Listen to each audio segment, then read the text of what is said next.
Hillary Allen, welcome back to the Single Track Podcast. Thanks so much for having me, Finn. I'm excited to be here.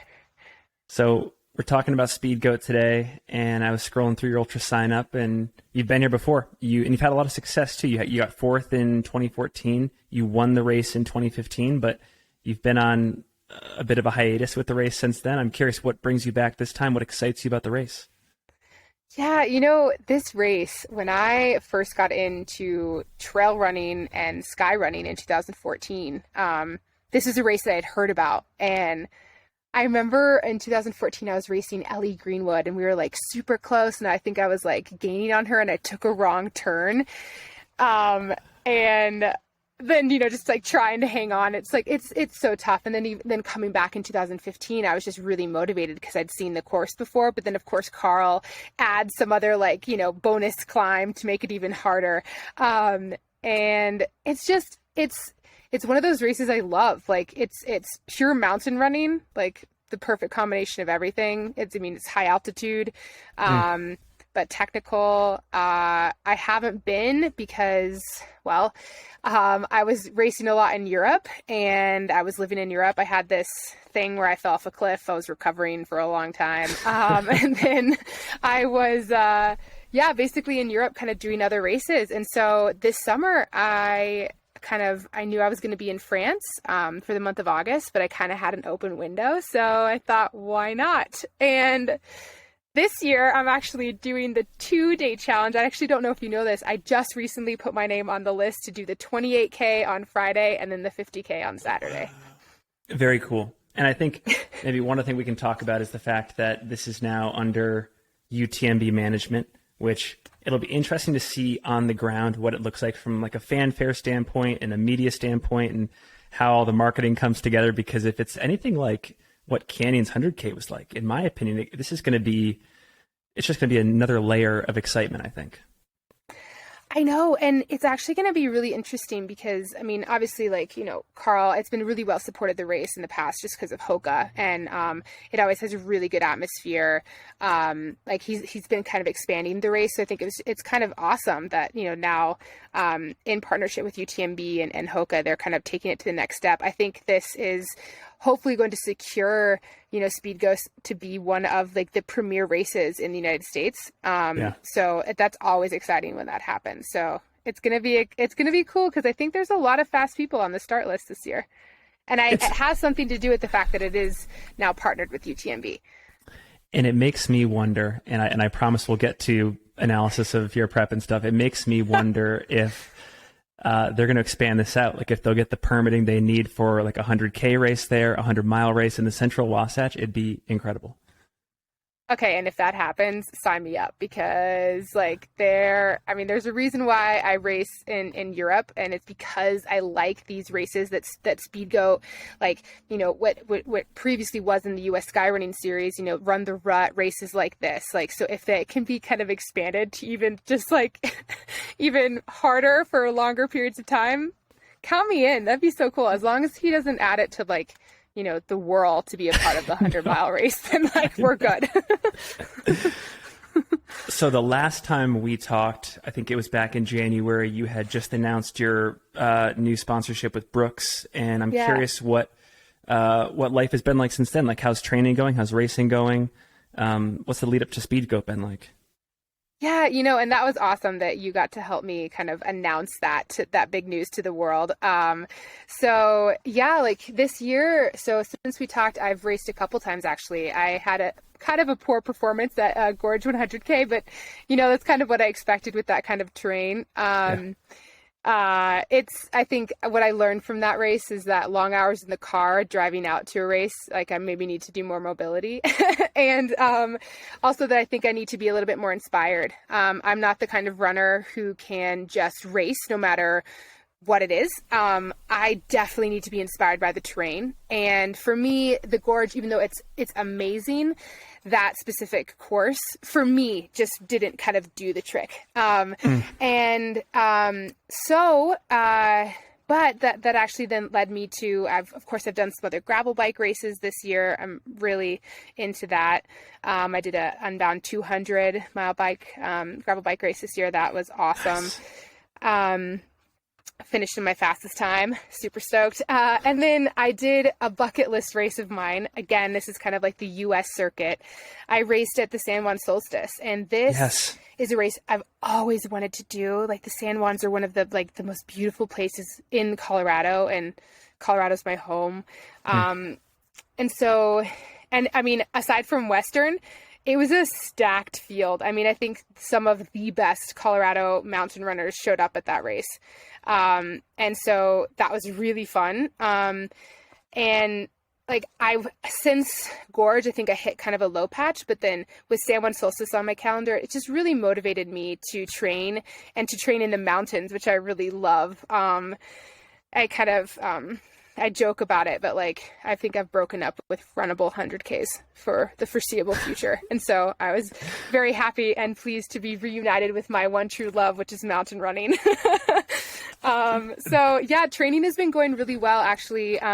Since the switch to Brooks, I've been having, previously I had I broke my foot last year, and I had a lot of injuries, obviously kind of recovering from the mountain accident that I had in 2017. But I'm just feeling so confident with the gear that I have to train in, and it's really showing. I think I've run some of my fastest workouts, in 5 years, which is really encouraging. Yeah. I'm feeling, very motivated and just inspired to be out in the high country. So now I guess, kind of adding some bonus races on the calendar for Speedgoat before hopping over to France. No idea if this answered your question. I think I'm just rambling. No, and I got to say, the quote for the episode might be, "I have broken up with runnable 100Ks." Yes. Sign Hillary Allen XX. But so, and I know that UTMB has been the focus for the entire year, and we'll talk about that in a second too. But Speedgoat has been like the final proving ground for a lot of athletes that are on that journey. So like, two that come to mind are, Tim Tollefson did it frequently, Dylan Bowman did it frequently. Those are just two. There's a whole laundry list. Are you treating this race the same way, or are you competitive no matter what the scenario is? Like, this can't just be a long run. You have to be like at the front of the pack, pushing, going for the win, trying to podium, stuff like that. Yeah, and so this is something that, I've actually talked with my coach. I'm coached by Adam St. Pierre. He's been a longtime friend of mine and a coach for me for the past 5 years. And it's something that we talked about, the purpose of doing a race like Speedgoat. Obviously, it's a lot of bang for your buck with the vert, which is exactly what you need for UTMB. I mean, UTMB doesn't really have the altitude that Speedgoat does, like the starting altitude, right? But you're not going to find anything steeper, right? And so the point is for this race is to push hard, right? Is to try to actually to try to podium, to try to test my limits, and in both races, right? Like, for me, the purpose of doing a race and doing 2 races is for me to have some strong efforts, like back to back. And I've been doing that in my training. Like, I've been doing these double threshold days where I do like a run workout in the morning and a bike workout in the afternoon. And then the next day I do a long run. So I've been trying to do this. I mean, the Speedgoat isn't the first time that I've tried this. I did the Triple Crown last year over at Broken Arrow, and I was able to podium in the VK and the 52K and place top 10 in the 26K, which was pretty awesome for me, because the 26K is like, there's a national championship race that year. So there is a very deep field. And even San Juan Solstice, I ran the 50-mile race, and I was, running hard. I wanted to run a fast time. Anything under 10 hours at that race usually is a winning time. And so that was my goal. And then I did a bike race the next day. So I've been trying to focus on the back-to-back days, just because, it's really hard to mimic a long effort that is like UTMB, without actually doing, a test UTMB. But I'm not going to practice running for a day before UTMB. I'd just be cooked before I get there. So this is kind of something that we've been trying out this year. And let me tell you, Finn, I've never done this before. I've never done so many back-to-back runs or workouts. But I'm feeling good, and it's kind of cool to to test the waters and try something new. I will be really, that's super interesting. It sounds like you're getting the stimulus you want from it, and it is a methodology that could work on race day at UTMB. Like all of that pays off. Yeah.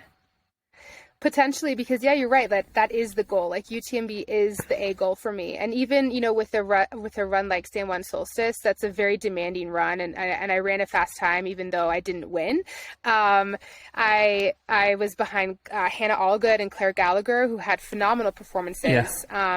And I think I struggled a little bit in the middle of the race, even though I was running fast. I just kind of got in no man's land. So I was just kind of like enjoying the day. And then I kind of got out of race mode a little bit. So in a race like Speedgoat, this is why it's important for me to do it, is because to practice like that race mode for the entirety of a race. I think I could use some more practice at that, because maybe I get a little bit distracted and with the scenery, or like I'm enjoying it too much. What I think a lot of listeners who are like shoe heads, they're curious, what Brooks shoe do you use at a race like Speedgoat?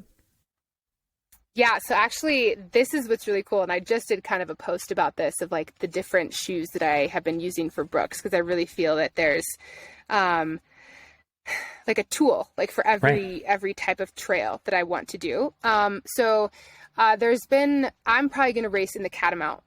Because it's a nimble shoe, it's fast, it's lightweight, it still has some like spring to it. But in a race like Speedgoat, where it is technical, I'm going to need to feel fast and as nimble as I can. Ironically, in 2015, and this is when I was still with the North Face, I actually won Speedgoat in a pair of Brooks Pure Grit. Wow. So coming full circle now. I love that. Well, yeah. Hey, I think fans of the sport are stoked to see you back at Speedgoat. I think it adds just that many more interesting storylines at the top of the race. And we're stoked to see you there. So I appreciate you checking in with us.